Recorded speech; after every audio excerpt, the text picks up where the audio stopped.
Halo semuanya. Jumpa lagi bersama saya Mbak Rania. Hari ini seperti biasa, saya akan membagikan sebuah kisah rumah tangga yang penuh haru dan pelajaran hidup. Jangan lupa untuk like dan subscribe channel ini. Digaji 100 juta, pria TKI Indonesia ini nekat ke Jepang demi rawat janda lumpuh kesepian.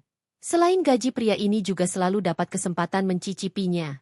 Mentari baru saja merayap di ujung sawah ketika Rian menyiramkan air ke wajahnya dari ember tanah liat di samping sumur. Udara pagi masih segar, dengan kabut tipis menyelimuti ladang belakang rumah yang mulai mengering. Ia duduk di bibir sumur, menatap kosong ke arah bukit di kejauhan. Wajahnya lelah, tapi bukan karena kurang tidur, melainkan terlalu banyak memikirkan hal yang belum ada jalan keluarnya. Di dalam rumah, suara batuk ayahnya kembali terdengar, parau dan keras. Seolah menjadi pengingat konstan bahwa waktu terus berjalan dan tanggung jawab di pundaknya kian berat. Rian menarik napas panjang, berdiri, lalu kembali masuk ke dalam rumah yang hanya berdinding anyaman bambu dan beratap seng tua. Ibunya, Bu Yati, sudah duduk di dekat tungku dengan keranjang kecil berisi sayuran hasil kebun di depan kakinya. Rian, nanti bantu ibu ke pasar ya, jualan sayurnya makin sepi kalau nggak cepat-cepat, kata ibunya, tanpa menoleh. Iya, Bu. Tapi aku harus antar adik dulu ke sekolah, jawab Rian pelan, menyisir rambutnya dengan tangan.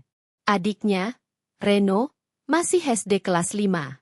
Setiap pagi, Rian yang selalu mengantar dan menjemputnya karena rumah mereka jauh dari jalan raya. Sementara sepeda tuanya sudah tidak layak pakai.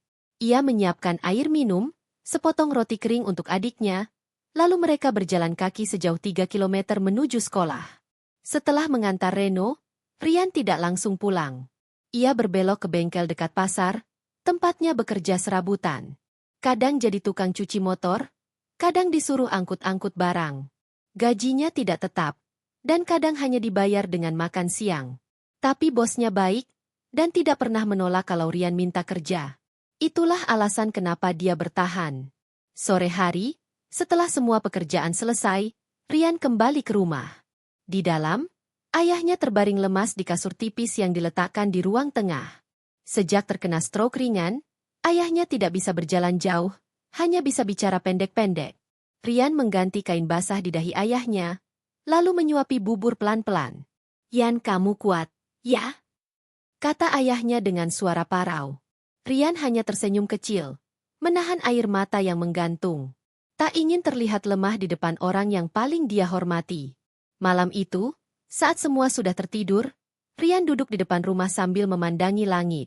Bulan menggantung bulat, diselimuti cahaya redup yang seolah mengerti isi hatinya. Ia membuka ponselnya, ponsel butut yang layarnya retak, lalu membuka pesan dari Aldi, teman lamanya yang sudah 3 tahun menjadi TKI di Jepang.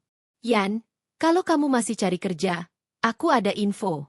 Bos di sini cari orang Indonesia buat rawat orang tua kaya di Kyoto. Gajinya gede. Bisa sampai 100 juta per bulan. Aku jujur, kerjaannya berat tapi nggak mustahil. Mau coba?" Rian membaca pesan itu untuk kesekian kalinya. Tangannya gemetar. Angka 100 juta terasa seperti mimpi. Uang yang hanya ia dengar dari cerita sinetron di warung kopi. Tapi ada satu kata dalam pesan itu yang membuatnya ragu. Berat. Ia tidak langsung membalas. Tapi malam itu ia tidak bisa tidur. Bayangan wajah ayahnya yang makin kurus, suara batuknya, tangis ibu yang pelan-pelan ditahan setiap malam, semua itu membuat dadanya sesak. Besok paginya, Rian nekat membalas pesan Aldi. "Aku mau coba. Gimana caranya?" Balasan datang cepat. "Siapkan paspor. Nanti aku bantu urus visa. Siapkan mental juga. Yang kamu rawat ini janda, lumpuh, tinggal sendirian.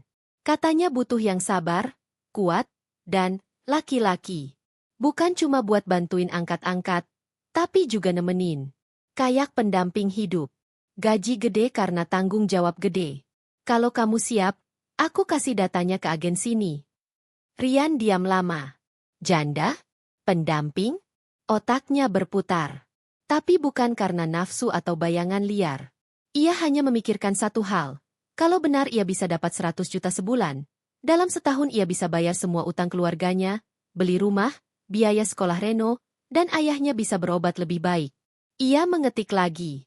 "Aku siap."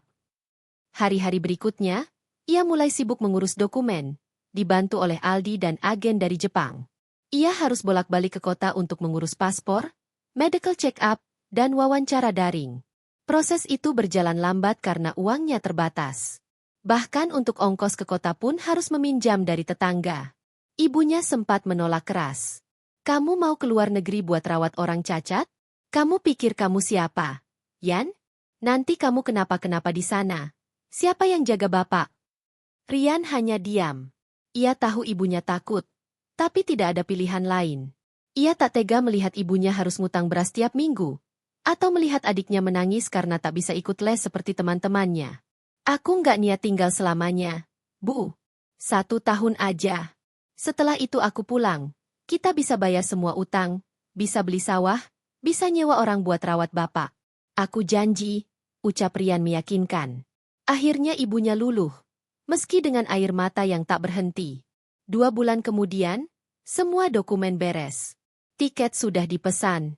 Aldi menjemputnya di bandara saat ia sampai di Jepang. Saat pertama kali menginjakan kaki di Bandara Kansai, Rian nyaris tak percaya. Semua terasa seperti mimpi. Bahasa asing, wajah-wajah asing, bangunan tinggi, suhu yang dingin, semua berbeda jauh dari kampungnya. Selama seminggu, ia tinggal di rumah kontrakan Aldi sambil orientasi dan belajar dasar-dasar bahasa Jepang. Aldi juga memperlihatkan foto majikannya, wanita Jepang cantik yang duduk di kursi roda, dengan tatapan tajam namun penuh luka. Namanya Sakura. Wanita ini, katanya nggak pernah senyum. Tapi orangnya baik, kalau udah percaya sama kamu. Dia kaya raya. Suaminya mati kecelakaan. Sejak itu dia nggak bisa jalan. Katanya dia kesepian banget. Banyak perawat keluar karena nggak tahan. Jadi sekarang dia butuh yang bisa tinggal di rumah dan nemenin dia tiap hari. Kamu siap? Tanya Aldi serius. Rian mengangguk pelan. Dalam hati, ia berdoa, semoga pilihannya kali ini benar. Pagi itu, Aldi mengantarnya ke sebuah rumah mewah di Kyoto. Di depan gerbang besar bergaya Jepang klasik, mereka berhenti. Aldi menatap Rian. Masuk aja. Aku tunggu di luar. Nanti agen yang handle kamu langsung. Rian melangkah masuk dengan dada berdegup kencang. Ia melewati taman bunga yang tertata rapi, suara gemericik air dari kolam ikan koi terdengar menenangkan. Tapi langkah kakinya berat. Ia berhenti di depan pintu utama, menghela napas, lalu menekan bel. Tak lama, pintu terbuka. Seorang wanita muda berpakaian rapi berdiri di sana. Ia memperkenalkan diri sebagai Asuka, asisten rumah tangga. Tanpa banyak bicara, Asuka membawanya masuk, lalu mempertemukannya langsung dengan Sakura. Sakura duduk diam di kursi rodanya di ruang tamu. Ia mengenakan kimono abu-abu dengan rambut disanggul rapi. Tatapannya tajam, namun lelah. Ia tidak bicara sepatah kata pun, hanya mengamati Rian dari atas sampai bawah.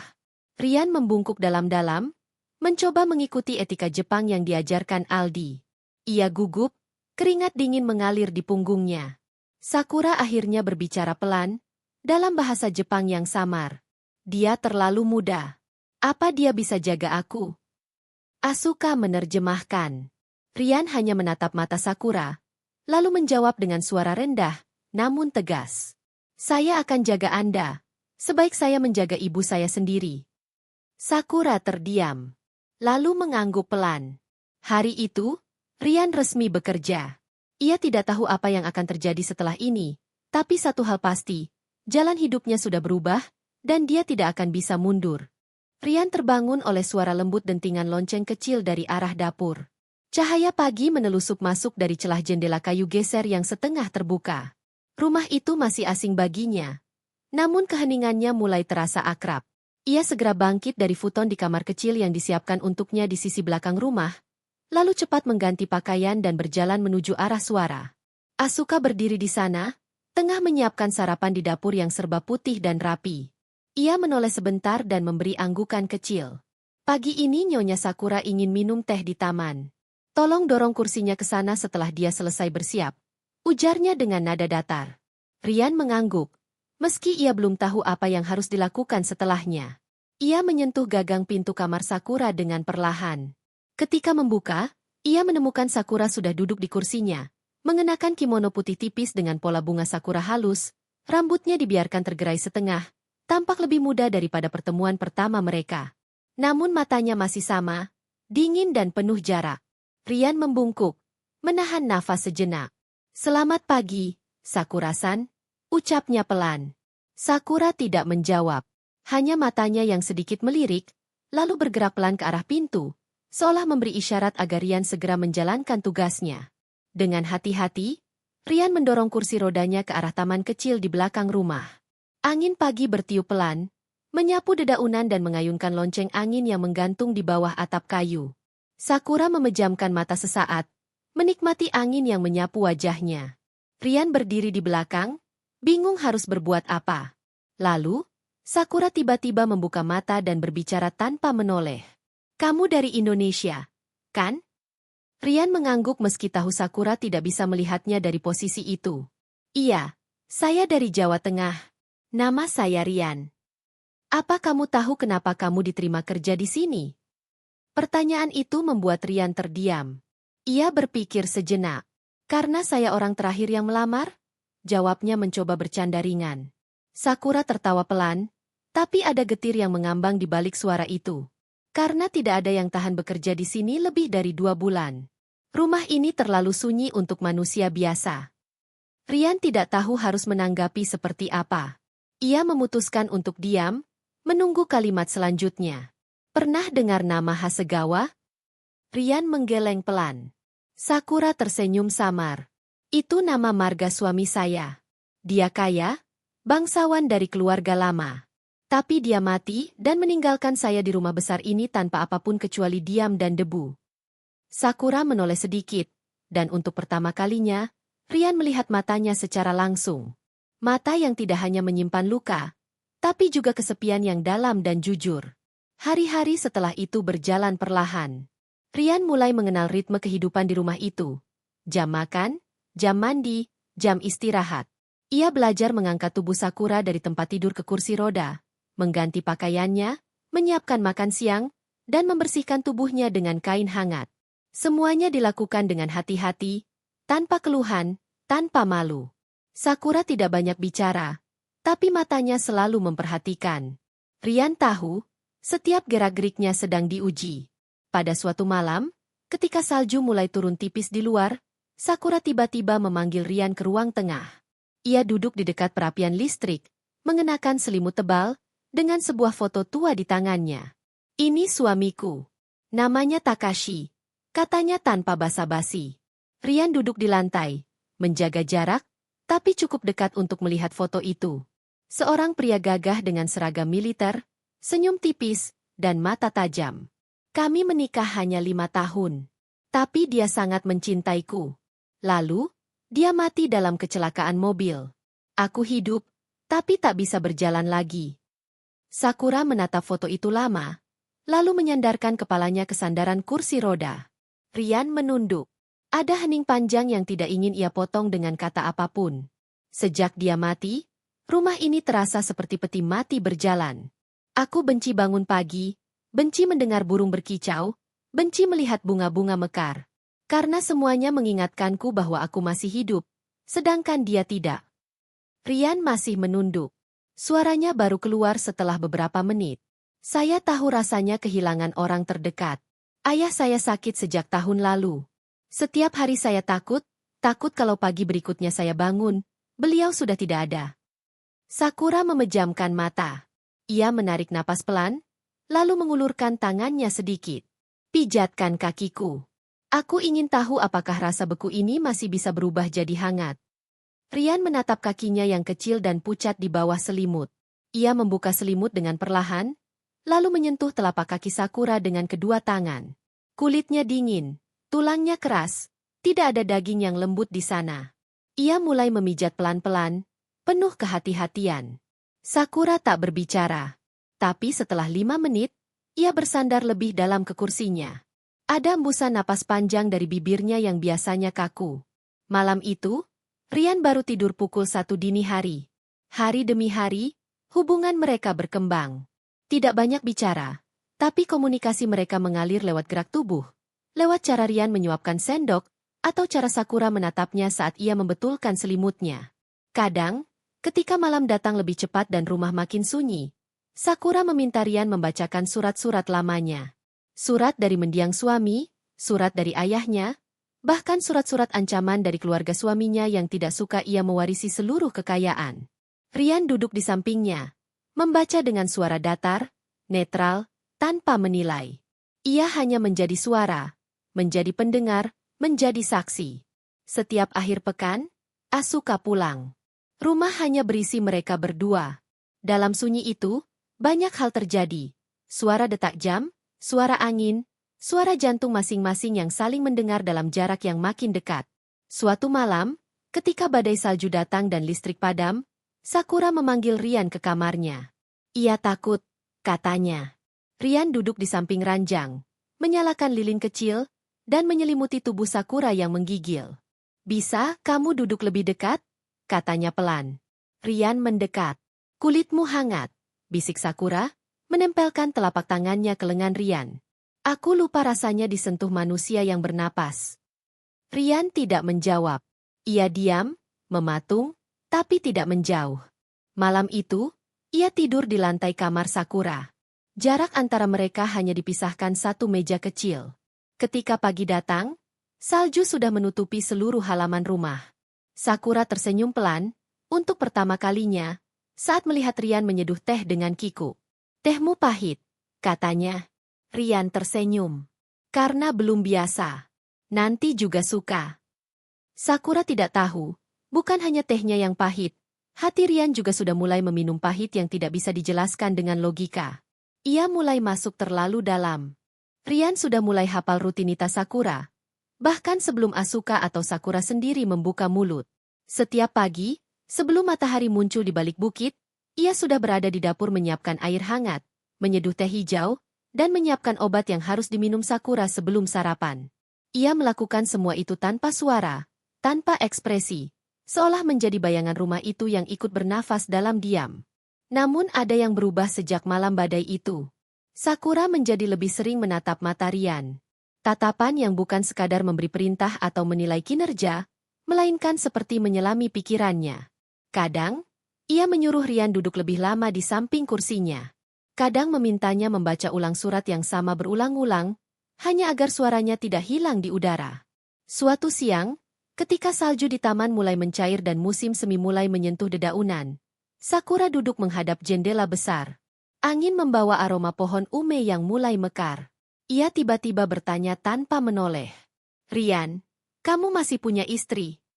Rian yang tengah membersihkan bingkai foto menoleh pelan, tak siap dengan pertanyaan itu. Belum, Sakura-san. Kamu mencintai seseorang? Ia terdiam sejenak. Pernah. Tapi dia pergi sebelum saya sempat membuatnya yakin. Sakura hanya mengangguk kecil, lalu menoleh sedikit. Kalau aku mencintai Takashi dengan seluruh hidupku. Tapi dia membuatku menunggu terlalu lama. Ketika dia kembali, aku sudah bukan wanita yang sama. Rian menunduk. Ia mendekat, mengambil posisi duduk di lantai dekat kakinya. Perlahan, ia mulai memijat betis Sakura seperti biasa. Kadang aku pikir, cinta itu seperti penyakit. Kalau kita sembuh, kita tidak akan pernah jadi manusia yang sama lagi. Bisik Sakura, hampir tak terdengar. Sentuhan tangan Rian di kulit kakinya lebih lama hari itu. Lembut, hangat, dan tidak terburu-buru. Tidak ada kata-kata lain di antara mereka. Hanya suara detak jam dan nafas yang menghangatkan udara. Beberapa malam setelahnya, Sakura memanggil Rian lebih awal dari biasanya. Ia tampak mengenakan kimono merah muda tipis, rambutnya disisir rapi dan diberi minyak wangi ringan.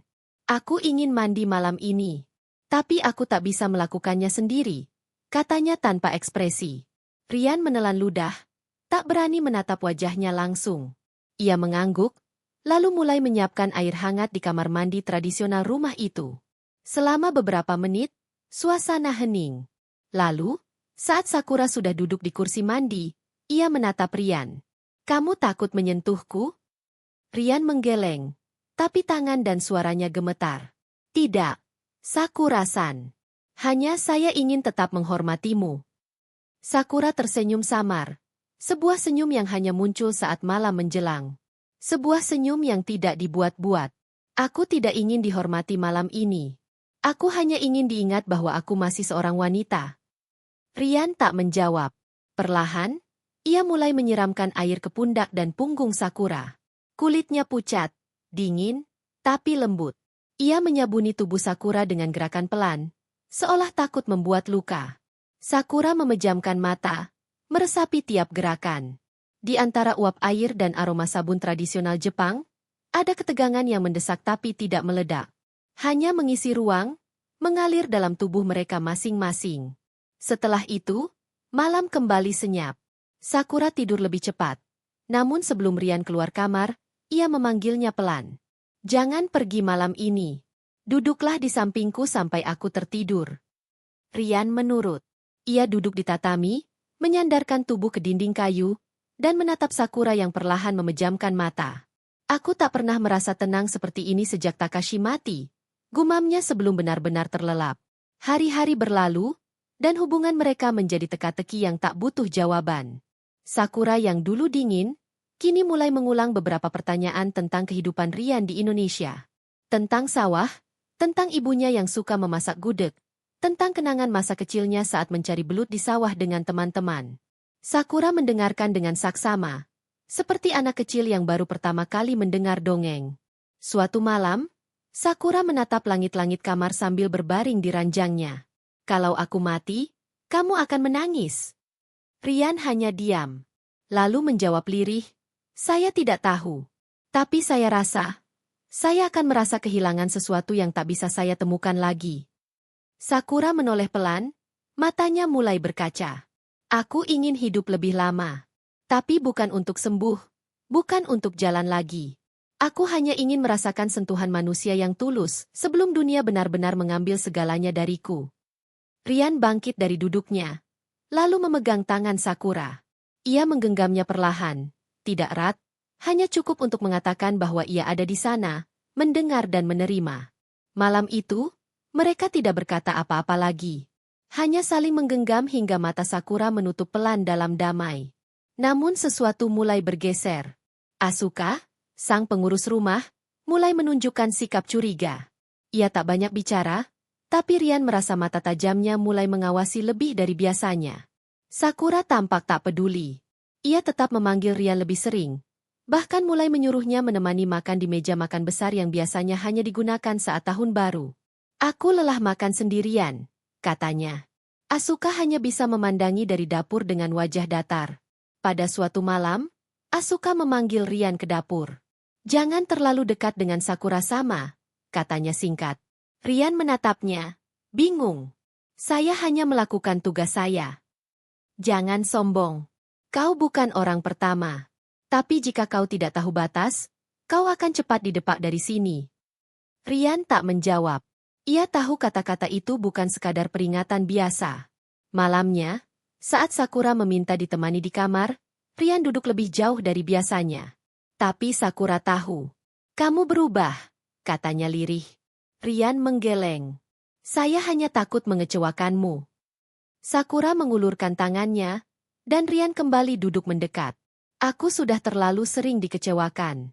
Tapi denganmu, aku hanya ingin satu hal. Jangan tinggalkan aku sebelum aku yang pergi lebih dulu. Ucapan itu menggema di kepala Rian hingga jauh malam. Ia tahu ia sudah melangkah terlalu jauh dari sekadar pekerjaan. Tapi hatinya tak sanggup mundur. Malam-malam berikutnya menjadi campuran antara perasaan bersalah, ketakutan, dan kerinduan yang tak bernama. Rian mulai bermimpi tentang Sakura. Tentang tangannya. Tentang senyum tipisnya.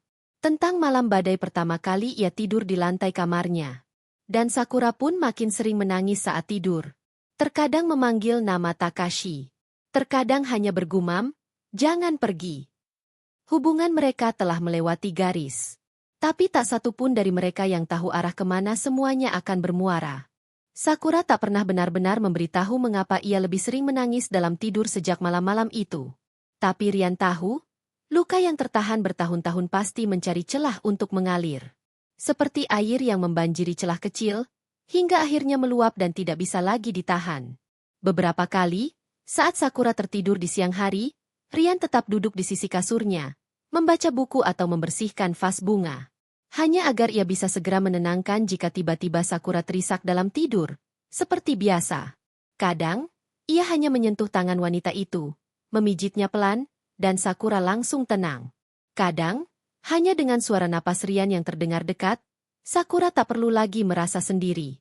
Hari-hari itu, mereka seperti pasangan yang tak perlu pengakuan. Tidak ada status, tidak ada janji, hanya dua manusia yang saling mengisi kekosongan yang tidak pernah mereka temukan tempatnya di tempat lain. Tetapi dunia tidak pernah membiarkan kenyamanan bertahan terlalu lama tanpa gangguan. Asuka semakin sering menunjukkan tatapan tidak suka. Beberapa kali Rian melihatnya menelepon dengan suara pelan, lalu tiba-tiba diam saat Rian masuk ruangan. Ia juga kerap melihat Asuka memperhatikan kamar Sakura dari lorong atas. Diam-diam, seperti bayangan yang menyusup tanpa suara. Suatu sore, Sakura memanggil Rian ke ruang perpustakaan pribadi miliknya. Di sana, aroma kayu tua bercampur dengan harum bunga kering dari lemari kecil. Ia duduk di kursi roda, mengenakan kimono biru muda bermotif angsa putih. "Aku ingin kau menuliskan sesuatu untukku," katanya. "Apa itu?" Sakura menyodorkan buku catatan kecil kulit coklat yang sudah tua. Di dalamnya ada puluhan tulisan tangan, beberapa di antaranya memudar. "Itu jurnalku selama 10 tahun pertama setelah aku lumpuh. Tapi setelah itu, aku berhenti menulis. Rasanya, dunia terlalu gelap untuk dituliskan." Rian membolak-balik halaman itu, membaca potongan kalimat dalam bahasa Jepang halus, penuh rasa sakit, namun tetap indah. Ada satu kalimat yang tertulis lebih tebal. "Watashi wa mada ikiteru no ni. Watashi no naka no nani ka wa emo yushinde iru." Aku masih hidup, tapi sesuatu dalam diriku sudah mati. Sakura menghela napas panjang. "Tuliskan hari-hariku sekarang. Bukan dari sudut pandangku, tapi dari matamu. Aku ingin tahu seperti apa aku terlihat di dunia ini, lewat mata seseorang yang masih percaya pada harapan." Rian terdiam, lalu mengangguk. Sejak itu, setiap malam, sebelum tidur, ia menulis 2 atau 3 halaman dalam buku itu. Tentang bagaimana Sakura tersenyum saat matahari pagi menyinari jendela. Tentang bagaimana ia tertawa lirih saat burung gereja bertengger di balkon. Tentang betapa indahnya seorang wanita meski duduk di kursi roda, selama hatinya masih bisa menyentuh orang lain. Hari-hari menjadi tenang kembali. Tapi tidak untuk waktu lama. Suatu hari, seorang pria paruh-baya datang ke rumah itu. Ia mengenakan jas hitam rapi, berkacamata bundar, dan berbicara pelan dengan Asuka sebelum masuk ke ruang kerja Sakura. Dari balik pintu yang sedikit terbuka, Rian sempat mendengar sepatah dua patah kata. Nama pria itu, Kenzo Yamato. Seorang pengacara keluarga yang sudah lama menangani warisan dan bisnis peninggalan suami Sakura. Sepeninggalnya, wajah Sakura tampak lebih dingin. Ia tidak berbicara banyak malam itu. Bahkan menolak teh yang biasanya selalu ia minta. Rian duduk di pojok kamar, menunggunya berbicara. Namun Sakura hanya menatap langit-langit. "Mereka ingin aku tinggal di fasilitas khusus. Rumah perawatan mewah dengan perawat 24 jam dan dokter pribadi." "Kenapa mereka mendadak ingin memindahkanmu?" tanya Rian pelan. "Karena aku menolak menjual villa keluarga untuk menutup saham perusahaan mendiang suamiku yang nyaris bangkrut." Sakura menoleh. "Dan mungkin, karena aku terlalu nyaman dengan hadirmu." Kata-kata itu menggema di kepala Rian. Ia merasa campur aduk. Antara bangga karena kehadirannya diakui, dan cemas karena justru karena itu ia mungkin akan kehilangan segalanya. Hari-hari berikutnya, tekanan terasa semakin nyata. Beberapa staf rumah mulai jarang terlihat. Beberapa pembatas rumah, seperti ruang makan utama dan taman belakang, dilarang untuk digunakan tanpa izin Asuka. Rian mencoba bertanya, namun selalu ditanggapi dingin. "Kau di sini bukan untuk bersantai. Ingat peranmu, Tuan Rian," kata Asuka dengan dingin. Malam itu, Rian membawa secangkir teh untuk Sakura ke kamarnya. Ia duduk di sisi ranjang, lalu berkata, "Sakura-san, jika semuanya menjadi lebih rumit karena saya bisa pergi." Sakura menoleh cepat, wajahnya tampak terluka. "Jangan pernah katakan itu. Jika kau pergi, maka satu-satunya alasan aku bertahan di tempat ini akan lenyap." Rian menunduk. Kalau begitu, biarkan saya tetap di sini, apapun risikonya. Sakura mengangguk. Tangannya terulur, menggenggam tangan Rian, lalu menariknya pelan. Ia meletakkan tangan itu di dadanya, tepat di atas detak jantungnya.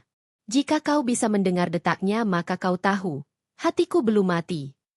Rian memejamkan mata. Dalam genggaman itu, ia merasakan detak lembut, seperti suara yang tidak terdengar namun nyata. Seolah semesta memberitahu bahwa cinta tidak selalu muncul dari tempat dan waktu yang indah.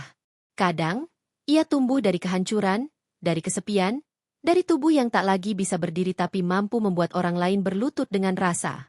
Malam itu, untuk pertama kalinya, Sakura mencium pipi Rian. Sebuah ciuman ringan, lembut, namun penuh makna. Rian tidak membalasnya dengan ciuman lain. Ia hanya menggenggam tangan wanita itu lebih erat dan membisikkannya. Saya di sini bukan karena uang, Sakura-san. Saya tinggal karena saya tidak ingin kehilangan makna hidup saya lagi. Tak ada jawaban. Hanya air mata di sudut mata Sakura yang menjawab semuanya. Namun jauh di luar kamar itu, Asuka diam-diam berdiri di lorong, mendengar semua. Di tangannya, ponsel menyala, rekaman suara menyala pelan. Dan di ujung telepon, suara Kenzo terdengar dingin. Kita punya cukup bukti. Mulai besok, kau bisa siapkan langkah pemindahan. Wanita itu sudah terlalu lama bermain dalam dunia fantasinya. Pagi itu tidak seperti biasanya. Langit Tokyo kelabu, tidak cerah seperti hari-hari sebelumnya. Angin membawa aroma hujan yang belum jatuh, membuat udara terasa lebih sunyi dan berat. Rian bangun lebih awal, meskipun tidurnya malam tadi nyaris tak utuh. Di matanya, bayangan wajah Sakura terus menari. Suara napasnya, lembutnya ciuman terakhir di pipinya, dan detak jantungnya yang masih hidup meski tubuhnya tak sempurna. Semuanya masih begitu jelas. Namun saat ia melangkah ke ruang makan seperti biasa untuk menyiapkan sarapan, ia tahu ada yang tidak beres. Rumah itu terlalu senyap. Tak ada suara Asuka yang biasanya berkeliling. Tak ada suara alat pel atau piring. Bahkan lampu-lampu di lorong masih belum dinyalakan semua. Rian langsung menuju kamar Sakura. Saat pintu diketuk 3 kali dan tak ada jawaban, ia langsung masuk. Kosong. Tempat tidur dirapikan seperti biasa. Tapi tidak ada Sakura di sana. Kursi rodanya juga tidak di tempat. Nafas Rian tercekat. Ia berlari ke ruang tamu, ke taman, ke dapur. Tidak ada siapa-siapa. Akhirnya ia menemukan satu-satunya orang di rumah itu. Seorang penjaga kebun tua yang jarang bicara, tengah menyapu daun di halaman depan. Sumimasen, Rian bertanya dengan napas tersengal. Sakura-sama kemana? Penjaga itu hanya mengangkat bahu. Asuka-san pergi tadi pagi dengan mobil besar. Mereka membawa Sakura-sama. Tidak bilang kemana. Seperti ada angin besar menerpa dadanya. Dunia seperti runtuh perlahan di depan mata Rian. Ia berbalik dan berlari masuk rumah. Mencoba menelepon nomor rumah sakit terdekat, lalu Kenzo Yamato, yang pernah ia lihat waktu itu. Tak ada yang menjawab. Saat ia ke perpustakaan, ia melihat buku catatan coklat yang biasa ia isi setiap malam, masih tergeletak di meja kecil. Tapi halaman terakhir telah dirobek. Hanya ada secari kertas kecil yang ditinggalkan, ditulis dengan tinta hitam. Jika kau mencintaiku, jangan mencariku. Tapi jika kau hidup untukku, temukan aku sebelum seluruh tubuhku menjadi milik obat dan ketakutan. Rian terduduk. Tangannya menggenggam surat itu erat. Otaknya bekerja cepat. Ia mencoba menelusuri setiap kemungkinan. Fasilitas rumah sakit swasta, rumah perawatan khusus yang pernah disinggung Sakura. Ia tahu Sakura tidak akan menyerah begitu saja jika bukan karena tekanan. Hari itu juga, Rian keluar dari rumah besar itu. Ia naik kereta ke distrik pusat kota, mendatangi satu persatu rumah perawatan yang dikenal menangani pasien dengan kebutuhan khusus. Ia menyamar sebagai keluarga pasien, bertanya pelan dengan sopan, dan membawa foto lama Sakura yang ia simpan dari koleksi perpustakaan. Namun hingga malam turun, semua nihil. Tak ada yang tahu. Tak ada yang mengaku. Rian pulang ke rumah itu dengan tubuh letih. Tapi kali ini bukan ke kamar pelayannya. Ia duduk di kamar Sakura. Menatap kosong jendela besar yang kini hanya memantulkan bayangannya sendiri. 3 hari berlalu. Rumah itu makin sepi. Asuka belum kembali. Tak ada kabar, tak ada surat, hanya keheningan yang menyelimuti seluruh dinding. Pada hari keempat, surat datang. Sampul putih, tanpa pengirim. Isinya hanya satu foto.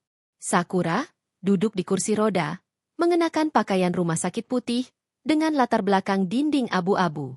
Matanya kosong, tangannya mengepal. Di sudut foto, ada label kecil, Yokohama Private Center. Tanpa pikir panjang, Rian berangkat ke Yokohama. Ia mencari fasilitas itu di peta, mendatangi lokasi, dan saat tiba di depan gerbang besi tinggi dengan penjagaan ketat, ia hanya membawa satu hal, tekad. Ia berpura-pura menjadi keluarga. Tapi tak bisa masuk. Ia menunggu di luar seharian, hingga malam datang, lalu kembali lagi keesokan paginya. Hingga pada hari ketiga, seorang perawat muda menyapanya di warung kecil dekat pagar. Apa kau kenal pasien kamar 403? Rian menatapnya tajam. Ya, Sakura sama. Aku merawatnya selama berbulan-bulan. Perawat itu menatap kanan kiri, lalu duduk perlahan. Dia tidak makan dengan baik, tidak bicara. Hanya duduk dan memandangi jendela. Seperti menunggu sesuatu. Atau seseorang. Rian menelan ludah. Bisakah kau membantuku masuk? Perawat itu ragu. Tapi setelah 5 menit hening, ia mengangguk. Tunggu di belakang gedung malam ini. Saat pergantian shift pukul 9. Malam itu, Rian menyelinap masuk. Mengenakan jaket perawat yang disiapkan si gadis muda, ia berjalan cepat menyusuri lorong panjang. Bau disinfektan tajam menusuk hidung. Lampu putih dingin seperti mematikan rasa di kulit. Akhirnya ia tiba di depan kamar 403. Pintu terbuka pelan. Sakura duduk menghadap jendela. Rambutnya lebih pendek, kulitnya lebih pucat. Tapi saat Rian membuka mulut memanggil namanya, Sakura-san, kepalanya langsung menoleh. Matanya membelalak. Mulutnya bergetar. Lalu, Rian. Hanya 2 suku kata itu, tapi seluruh tubuh Rian bergetar. Ia mendekat, berlutut di depan kursi rodanya. Maafkan aku terlambat. Sakura mengulurkan tangan. Rian langsung menggenggamnya erat. Aku pikir aku sudah hilang. Tapi kau datang. Kau datang, Rian. Mereka menangis malam itu.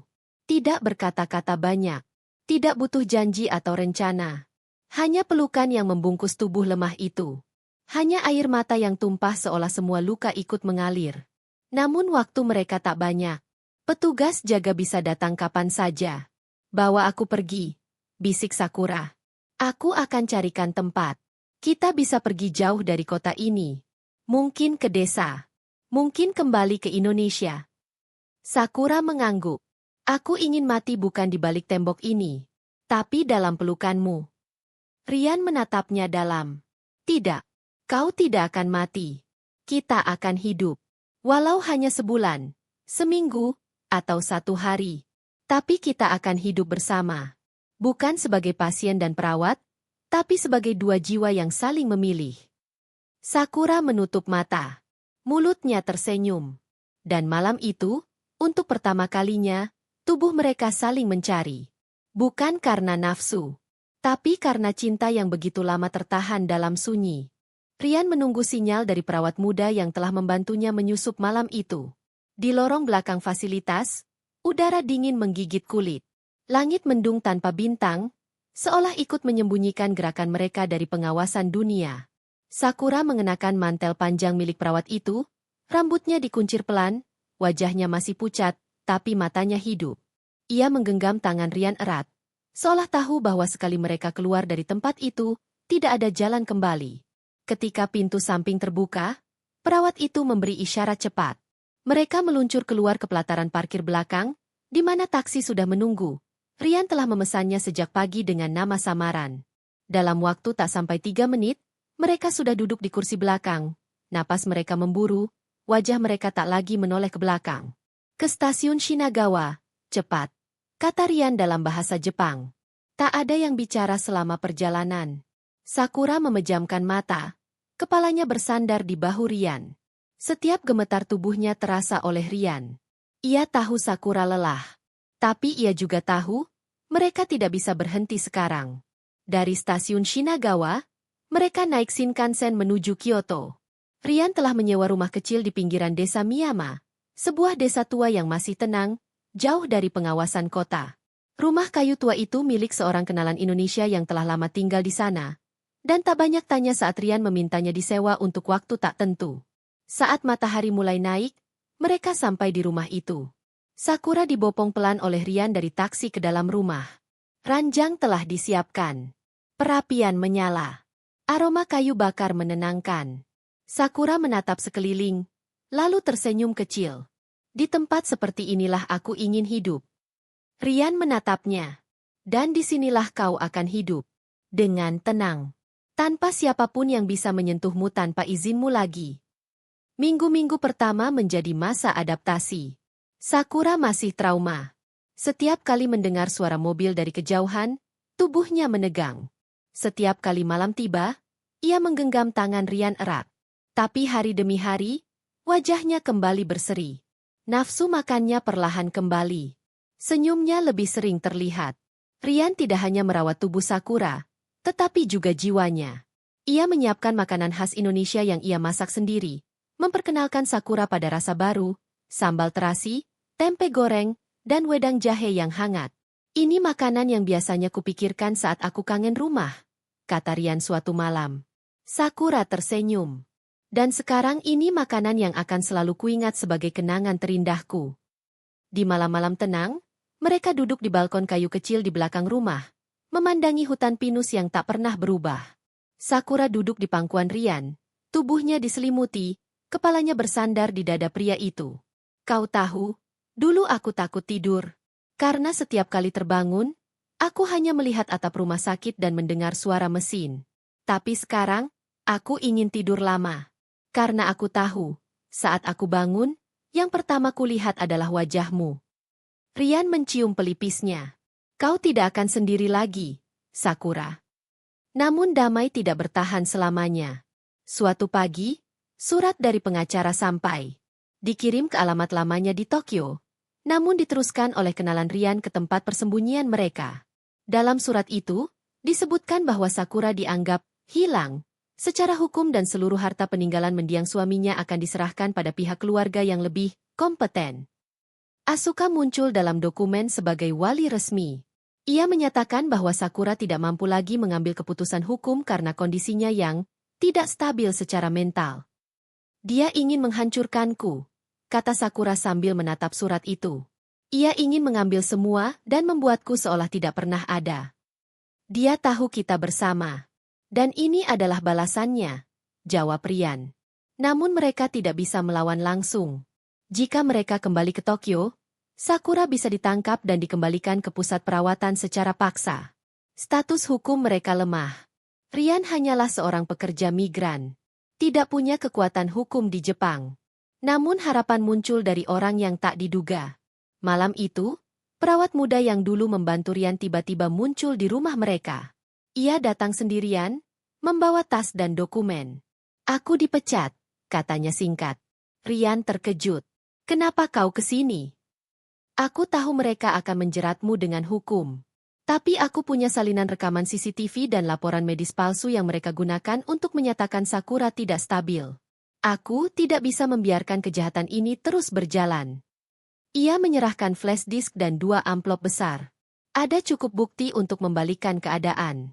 Tapi kau harus menemukan pengacara yang mau menantang keluarga besar seperti itu. Rian menatap Sakura. Ia menggenggam tangan wanita itu erat. Kita akan lawan mereka. Bukan karena uang. Tapi karena hidupmu layak untuk diperjuangkan. Sakura meneteskan air mata.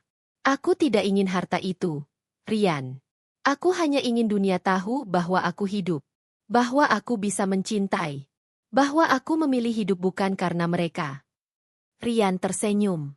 Dan aku akan menjadi suara untuk pilihanmu. Hari-hari berikutnya, mereka menghubungi organisasi perlindungan hukum untuk warga asing dan korban manipulasi hukum. Dengan bantuan seorang pengacara Jepang keturunan Indonesia, mereka menyusun berkas perlawanan. Seluruh rekaman dari perawat, surat-surat, dan kesaksian dokter yang tidak tahu bahwa diagnosa mereka dipalsukan, dikumpulkan. Perjuangan mereka dimulai. Namun tekanan datang dari berbagai arah. Rumah mereka diteror. Mobil tanpa plat kerap terparkir di jalan depan. Surat kaleng dengan ancaman mulai berdatangan. Tapi Rian tidak mundur. Kalau aku bisa bekerja bertahun-tahun jadi kuli bangunan di negara ini, dikejar waktu, dimarahi majikan, dipandang rendah, aku bisa hadapi ini juga. Demi kau. Sakura memeluknya. Demi kita. Di antara ketegangan dan persiapan hukum, cinta mereka justru tumbuh semakin kuat. Mereka tidak lagi hanya berbagi tempat tidur, tapi juga harapan. Rasa sakit yang mereka alami kini menjadi kekuatan. Dan pada malam sebelum sidang awal, Sakura menarik Rian ke dalam pelukannya. Kalau besok aku harus menghadapi dunia, biarkan malam ini aku hanya milikmu. Mereka berpelukan lama. Tubuh mereka menyatu dalam kesunyian rumah kayu. Hanya suara hujan di atap yang mengiringi. Tapi di sanubari keduanya, ada keyakinan. Tidak ada yang lebih kuat dari cinta yang diperjuangkan bersama. Dan saat pagi datang, mereka siap. Bukan hanya untuk melawan Asuka dan pengacara-pengacaranya. Tapi untuk membuktikan bahwa cinta, jika benar dan tulus, bisa melawan sistem, kebencian, dan dendam masa lalu. Gedung pengadilan distrik Tokyo berdiri angkuh di bawah langit abu-abu pagi itu. Hujan tipis turun seperti sengaja menambah beban pada suasana hati Rian dan Sakura. Mereka duduk di kursi tunggu, tangan saling menggenggam erat. Di samping mereka, pengacara muda bernama Hayato menyiapkan berkas-berkas penting yang akan menjadi kunci sidang hari ini. Langkah kaki terdengar tergesa dari lorong panjang. Asuka muncul. Wajahnya dilapisi kosmetik tipis. Namun senyumnya menyimpan kesombongan yang tak bisa disembunyikan. Ia ditemani dua pengacara ternama yang sudah terkenal, karena memenangkan kasus-kasus besar perusahaan dan konglomerat. Asuka berjalan tanpa menyapa, langsung duduk di bangku sebelah kiri ruang persidangan. Rian menghela napas, lalu menatap Sakura. Kau tidak sendiri, bisiknya. Sakura mengangguk, meski tubuhnya tampak sedikit gemetar. Ini pertama kalinya dia tampil di hadapan publik setelah bertahun-tahun disembunyikan dan diperlakukan seperti boneka yang rusak. Tapi kini, dia datang untuk membuktikan bahwa dia hidup, berani, dan tak bisa diperlakukan semena-mena lagi. Sidang dimulai. Hakim wanita paruh baya memimpin jalannya sidang dengan tegas. Pengacara Asuka langsung membuka serangan.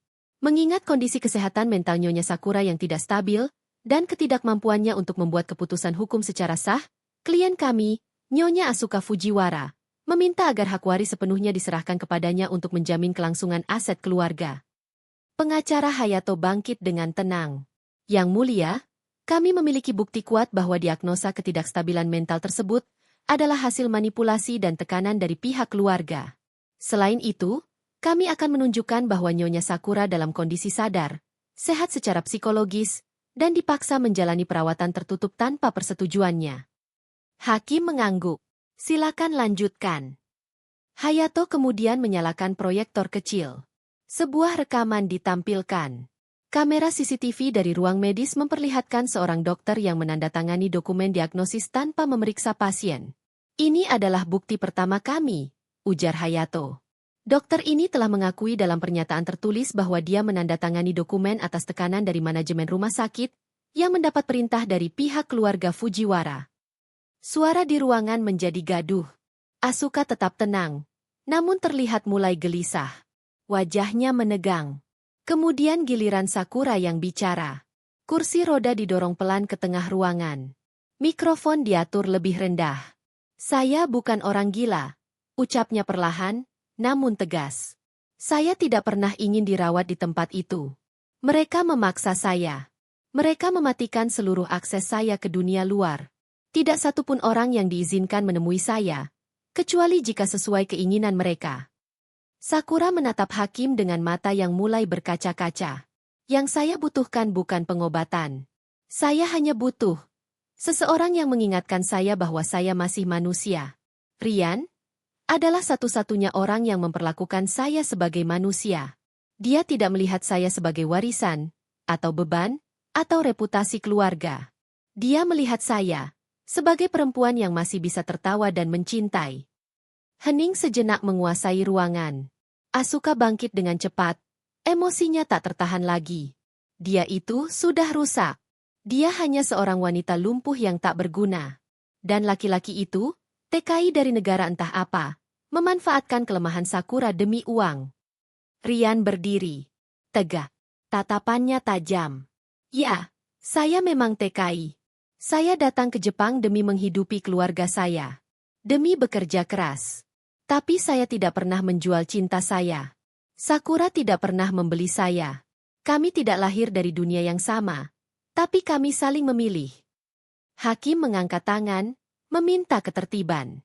Persidangan akan diskor selama 2 minggu. Kami akan meminta tim medis independen untuk mengevaluasi kondisi psikologis Nyonya Sakura dan memverifikasi kebenaran rekaman serta dokumen yang telah diberikan. Mereka keluar dari ruang sidang dengan napas panjang. Di luar, wartawan sudah berkumpul. Kamera menyorot wajah Sakura yang perlahan muncul dari balik pintu. Kilatan blitz berpendar. Mikrofon-mikrofon diarahkan ke wajahnya. Namun ia tetap diam. Rian melindungi tubuhnya dengan berdiri di depannya. Mereka masuk mobil dengan cepat. Dalam perjalanan pulang ke Miyama, tak ada yang bicara. Sakura menatap keluar jendela, melihat hujan masih belum berhenti. Rian, katanya lirih, kalau semua ini gagal, kalau mereka tetap mengambil segalanya, apakah kau masih akan tinggal? Rian menoleh. Menatap mata Sakura yang penuh luka. Bahkan jika dunia memutuskan kau tak layak hidup, aku akan tetap memilih hidup bersamamu. Sakura menunduk, lalu mencium punggung tangan pria itu. 2 minggu berlalu dengan penuh kecemasan. Tim medis independen datang ke rumah. Mereka menghabiskan waktu berhari-hari mewawancarai Sakura, mengamati perilakunya, membaca catatan medis, dan menganalisis rekaman serta kesaksian dari Rian dan sang perawat muda. Lalu hasilnya keluar. Dokumen resmi yang ditandatangani tim psikiater menyatakan, Nyonya Sakura Fujiwara dalam kondisi mental yang sehat dan sadar penuh. Tidak ditemukan indikasi gangguan psikologis berat. Tindakan perawatan paksa di masa lalu tidak memenuhi standar medis. Hari persidangan lanjutan pun tiba. Ruang sidang kali ini penuh. Media ramai. Banyak masyarakat hadir karena kasus ini viral di berbagai platform sosial. Bahkan banyak aktivis perempuan dan pekerja migran memberikan dukungan terbuka untuk Sakura dan Rian. Asuka tampak tegang. Pengacaranya tak lagi setegas kemarin. Hayato berdiri, menyerahkan hasil evaluasi medis, rekaman pengakuan, dan satu dokumen terakhir. Pengakuan tertulis dari ayah Sakura yang sebelumnya diyakini telah meninggal, namun ternyata masih hidup dan tinggal di rumah sakit lansia. Ia menulis bahwa anaknya telah dijual secara simbolik demi nama keluarga oleh istrinya sendiri sebelum ia divonis stroke. Sakura terisak membaca surat itu. Asuka langsung berdiri, berteriak tak karuan. Semua itu rekayasa. Ini konspirasi. Kalian tidak mengerti betapa hina dirinya saat suaminya mati. Hakim mengetukkan palu. Pengadilan memutuskan bahwa seluruh hak hukum atas nama Nyonya Sakura Fujiwara dikembalikan. Proses waris akan diteruskan sesuai hukum yang berlaku, dan permintaan pencabutan hak hukum oleh Nyonya Asuka ditolak dengan hormat. Selain itu, permintaan investigasi terhadap manipulasi medis akan dikirimkan ke jaksa wilayah. Tepuk tangan pecah di ruang sidang. Sakura menunduk, air matanya tak berhenti mengalir. Rian menggenggam tangannya, lalu membisikkan kata yang sederhana. Kau bebas sekarang. Sakura memeluknya erat. Dunia di sekeliling mereka seolah menghilang, hanya ada 2 jiwa yang saling bertaut, saling menguatkan setelah semua badai itu. Namun kebebasan adalah awal, bukan akhir. Sakura kini harus hidup bukan hanya sebagai wanita bebas, tapi juga sebagai simbol kekuatan yang bangkit dari keterpurukan. Dan Rian harus bersiap menghadapi kenyataan baru sebagai pria yang kini tak lagi menjadi TKI yang dipekerjakan, tapi sebagai pasangan sejati dari seorang wanita yang pernah dikurung, disakiti, dan sekarang mulai bangkit bersama. Sakura duduk di beranda rumahnya, mata menerawang jauh ke taman yang baru saja ditanami bunga-bunga musim semi. Dahan sakura mulai berbunga, pertanda waktu yang terus berjalan. Hujan sudah berhenti beberapa hari lalu, tapi aroma tanah basah masih terasa pekat di udara. Rian sedang menyiram tanaman dengan tenang, tubuhnya dibasahi cahaya matahari pagi. Beberapa bulan telah berlalu sejak keputusan pengadilan. Nama Sakura Fujiwara kembali tercatat sebagai pemilik resmi seluruh kekayaan keluarga. Asuka, setelah vonis kalah dan penyelidikan manipulasi medis terbukti sah, Dipaksa mundur dari semua jabatan kehormatan yang dia banggakan. Publik mengutuknya habis-habisan. Dari sosialita elit, ia jatuh menjadi nama yang memalukan di media massa. Namun, meski kemenangan sudah diraih, bukan berarti hidup mereka kembali mudah. Sakura masih harus beradaptasi dengan dunia luar. Tubuhnya lumpuh sebagian, tapi bukan jiwanya. Ia mulai berlatih terapi dengan sungguh-sungguh. Kadang tertatih, kadang menyerah. Tapi setiap kali dia merasa ingin berhenti, suara Rian selalu datang. Sedikit lagi, Sakura. Aku percaya kau bisa. Hari itu, setelah selesai menyiram, Rian menghampiri dan menyodorkan secangkir teh hangat. Sakura tersenyum tipis, menerimanya dengan tangan gemetar. Kau tak perlu melakukan ini setiap pagi, ujarnya. Kalau tidak, aku mau apa? Gak ada sawah, gak ada kebun, dan gak ada tempe juga di sini. Rian bercanda. Sakura terkekeh. Senyumnya jauh lebih hidup daripada dulu. Aku sedang berpikir, bisik Sakura kemudian. Andai aku tidak pernah lumpuh, mungkin aku tidak akan pernah bertemu kau. Rian terdiam. Mungkin, jawabnya pelan. Tapi kau juga tidak akan pernah tahu rasanya dicintai bukan karena darah bangsawanmu. Sakura memandang lelaki itu dalam-dalam. Kau tahu? Katanya. Setelah semua ini selesai, aku takut kehilanganmu. Bukan karena pengadilan. Tapi karena, aku bukan siapa-siapa kalau tanpa uang. Tapi sekarang aku punya semua lagi. Apa kau akan tetap di sini, Rian? Pertanyaan itu seperti peluru kecil yang ditembakkan tanpa suara. Rian tidak langsung menjawab. Ia menatap jauh ke arah jalan kecil yang membelah bukit. Angin berhembus pelan, membawa guguran kelopak Sakura jatuh ke tanah. Aku datang ke Jepang karena uang, ucapnya pelan. Tapi aku tinggal karena kau. Kalau cuma karena 100 juta, aku bisa pergi kapan saja. Tapi kalau karena cinta, aku tak tahu harus kemana. Sakura menangis. Perlahan tapi pasti. Tanpa suara, tanpa isak. Air mata yang mengalir bukan karena kesedihan, tapi karena sesuatu yang lebih dalam. Penerimaan. Beberapa minggu kemudian, rumah itu mulai berubah.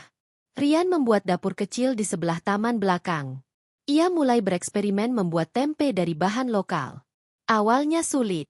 Kacang kedelai Jepang berbeda dengan kedelai Indonesia. Proses fermentasi tak selalu berhasil. Tapi ia gigih. Kalau bisa sukses jual tempe di kampung, masa di Jepang gak bisa? Ujarnya sambil tertawa. Sakura mengamati setiap gerak-geriknya. Ia melihat sesuatu yang dulu tak pernah ia sadari dari laki-laki manapun, kesederhanaan yang membuat hidup terasa nyata. Tak lama, Rian mulai membuka warung kecil di depan rumah. Ia menamainya Tempe Tersenyum. Para ibu-ibu Jepang penasaran, lalu datang mencicipi. Mereka suka. Lalu mulai membeli. Lalu mulai menyebarkan ke tetangga. Sakura membantu semampunya. Ia mulai terbiasa dengan kursi roda elektrik. Ia bahkan mulai belajar berbicara bahasa Indonesia sedikit-sedikit, meskipun Rian lebih fasih berbahasa Jepang sekarang. Suatu malam, saat bulan menggantung rendah di langit Miyama, Rian duduk di depan perapian kecil bersama Sakura. Mereka memakan nasi hangat, tempe goreng, dan sup miso. Sakura memandangi wajah lelaki itu dalam-dalam. Rian, maukah kau tetap bersamaku? Bukan sebagai perawat, bukan sebagai TKI, bukan sebagai tamu, tapi sebagai seseorang yang aku cintai. Rian menoleh. Ia tahu pertanyaan itu lebih dari sekadar kalimat. Kalau kau percaya padaku, aku akan tetap di sini. Sampai akhir, jawabnya. Sakura menarik napas dalam-dalam. Kalau begitu, aku akan hidup. Sepenuh hidup. Untuk pertama kalinya. Bukan karena warisan, bukan karena keluarga, bukan karena harga diri. Tapi karena aku ingin bersamamu. Malam itu, langit Miyama cerah. Tak ada hujan, tak ada badai. Hanya suara serangga dan desir angin. Dan dua jiwa yang menemukan satu sama lain di tempat yang tak pernah mereka bayangkan sebelumnya. Keesokan harinya, surat dari Kedutaan Besar Indonesia tiba. Rian diundang menjadi narasumber dalam program khusus untuk TKI berprestasi. Media Jepang juga mulai meliput kisah Sakura dan Rian sebagai kisah nyata yang menginspirasi. Janda kaya dan TKI sederhana yang saling menyembuhkan. Tapi mereka tak peduli akan ketenaran. Mereka hanya ingin satu hal, menjalani hari-hari seperti biasa. Bangun pagi, menyiram bunga, membuat tempe, menonton film lama bersama, dan tertawa di ruang kecil yang dulunya sunyi. Suatu sore, Sakura menatap kalender. Ada satu hal yang belum pernah kita lakukan, katanya. Apa itu? Pergi jalan-jalan. Dengan kursi roda. Denganmu. Maka mereka pun pergi. Naik kereta menuju Kyoto. Mengunjungi kuil tua, menyusuri jalan kecil yang dipenuhi lampion, dan makan takoyaki dari gerobak pinggir jalan. Di sana, di tengah keramaian asing, Rian menggenggam tangan Sakura. Ia tidak tahu apa yang akan terjadi esok hari. Tapi hari ini, detik ini, ia tahu satu hal yang pasti. Ia dicintai. Dan ia mencintai. Dan untuk pertama kalinya dalam hidup mereka, semuanya terasa cukup.